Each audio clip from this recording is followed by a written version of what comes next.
Bonjour Finlay. Si le président Emmanuel Macron a visité Maurice en novembre dernier pour 24 heures, son compatriote Antoine de Bougainville y a fait escale en novembre également, mais pour plus d'un mois. Toutefois, c'était en 1768, au temps où l'île Maurice portait fièrement le nom évocateur de l'île de France. En effet, ce grand navigateur et explorateur abordait la dernière partie de son périple autour du monde avant de rejoindre la France 4 mois plus tard. Il aura accompli la royale mission de la première circumnavigation du globe effectuée par la France. Son escadre comprenait 2 bateaux, la Boudeuse et l'Étoile, et environ 300 hommes, y compris les membres d'équipage et des scientifiques. Parmi eux, Philibert de Commerson et Jeanne Barré.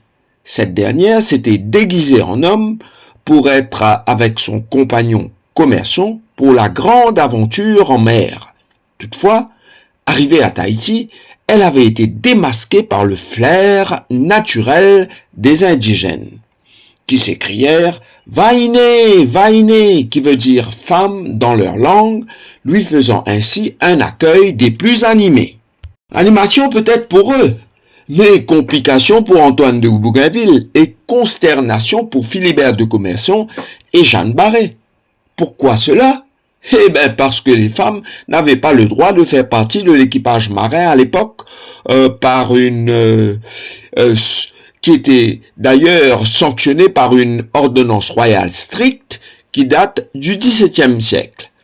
C'était toutefois très dommage car Jeanne Barré, qui était devenue Jean Barré le temps de l'expédition scientifique, n'avait rien à envier aux hommes. Bras droit de Commerson, c'était elle qui allait chercher les plantes, c'était elle qui les rangeait, c'était elle qui les classifiait. Qualifiée de bête de somme dans cet univers viril, elle ne reculait devant aucune tâche sur le bateau. Aussi, malheureusement, les 2 tourtereaux ne rentrèrent pas en France avec Bougainville quand il leva l'ancre le 13 décembre 1768. Pierre Poivre, lui, il était très heureux de les avoir à Maurice, parce qu'il partageait sa passion pour la botanique. De plus, cet illustre intendant amoureux des plantes était affairé à créer le premier jardin botanique de l'hémisphère sud, et le concours de ses collègues botanistes et naturalistes tombait à point nommé, vous l'imaginez. Ils se sont rapidement mis à l'ouvrage. Nous imaginons le gros travail accompli par Jeanne Barré car Philibert de Commerson était de petite santé. Il devait d'ailleurs trépasser un peu plus de 3 années après son arrivée ici. Jeanne Barré, se retrouvant seule et sans ressources, se reconvertit en tenancière de cabaret à Port-Louis. Toutefois, tout aussi hardie, elle prit un jour le risque de servir des boissons alcoolisées aux heures des offices religieux et fut prise en contravention. Elle rencontra par la suite un soldat, Jean du Bernat, le bon Jean cette fois-ci, en 1774. Ce dernier l'épousa et ils retournèrent en France en 1775. Alors, quand elle posa ses bagages sur le sol français de nouveau, elle devint la première femme à faire le tour du monde en bateau. Donc, Maurice aura été une terre d'accueil favorable pour cette brave femme pendant 7 ans. Si elle était retournée en France avec Bougainville, elle aurait été sans doute jugée et emprisonnée comme une criminelle pour avoir défié cette loi discriminatoire qui réservait les métiers de la marine qu'aux hommes à cette époque-là. Lorsqu'il a été lancé en 2015, le Bougainville était le plus grand navire français et comme coïncidence, cette fois-ci, c'est une femme qui était la chef ingénieure. Elle s'appelle Marie-Caroline Guilloux et elle est encore dans la marine. C'est la revanche de l'histoire. c'est la revanche du temps, car le temps prend son temps, mais il arrive toujours à ses fins.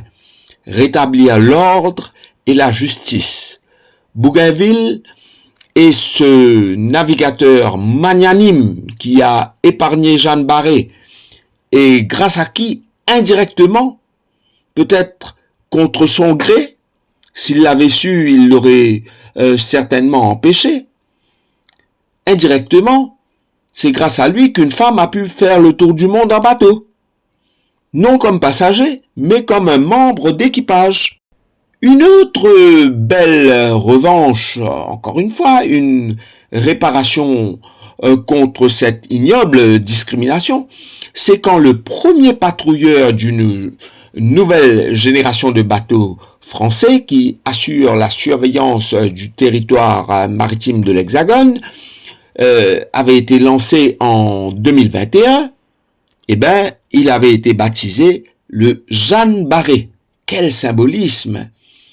Et pour ne pas faire mentir l'adage jamais 203, un autre pied de nez à la misogynie institutionnalisée, si nous pouvons ainsi la qualifier, c'est quand un vibrant hommage a été rendu à Jeanne Barré lors des Jeux Olympiques 2024 en France.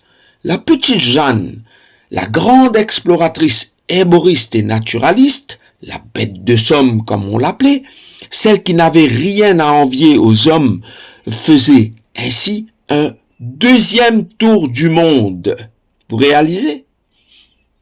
Il ne reste qu'à ajouter son nom à la colonne Liénard au jardin botanique Sosiou Sagar Ramgoulam, à laquelle elle a contribué. 4 ans de cela, quand j'avais fait une émission télévisée sur Jeanne Barré, pour le compte de la MBC, elle n'y figurait pas. Est-ce toujours le cas, mes amis? D'ailleurs, vous savez, je serais heureux de savoir combien de femmes figurent sur cette fameuse colonne Liénard qui rend hommage à tous ceux qui ont contribué à faire progresser l'agriculture à Maurice. À moins que je sois mené en bateau par les données à ma disposition, il n'y en aurait aucune, même pas la première femme naturaliste botaniste à avoir fait le tour du monde en bateau. Merci Finlay et bon dimanche à tous.